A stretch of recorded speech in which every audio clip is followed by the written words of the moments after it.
तुम्हारा खात्मा करना हमारे लिए क्या मुश्किल है, अभी लो। चमकती आंखों वाले ने हंसकर कहा।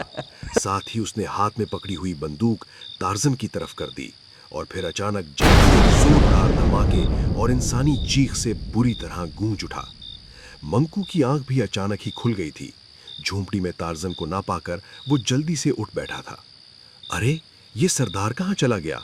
उसने हैरत से कहा। फिर उठकर झोंपड़ी के दरवाजे की तरफ बढ़ा।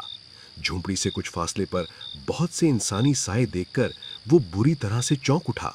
उन सायों के हाथों में जदीद दुनिया के हथियार दिखाई दे रहे थे और वो एक जगह दायरा बनाए खड़े थे। उनके दरमियान एक साए पर जाल सा पड़ा दिखाई दे रहा था।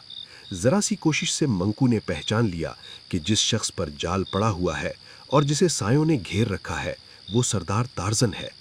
उसके चेहरे पर हल्की परेशानी उभर आई थी। ओहो, इन लोगों ने तो सरदार को घेर रखा है। कौन है ये लोग?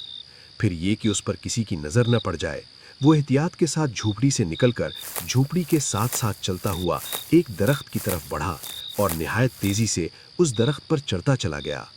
मंकू जिस दरख्त पर चढ़ा था वो काफी बड़ा और हवादार था।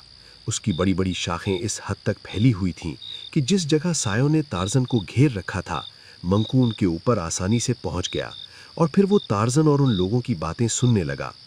शराक कबीले और सुनहरे खजाने का सुनकर उसके चेहरे पर भी परेशानी फैल गई थी।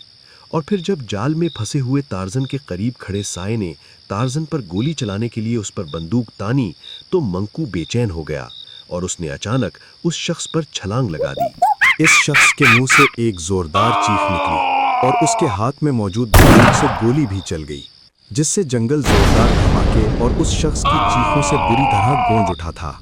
घबराहट में शख्स के हाथों से बंदूक निकल गई थी और वो उछलकर टार्जन के करीब जा गिरा, जिसका टार्जन में भरपूर फायदा उठाया और उसने जाल से हाथ निकालकर शख्स को उसकी गर्दन से पकड़ लिया और उसे उठाकर अपने साथ लगा लिया।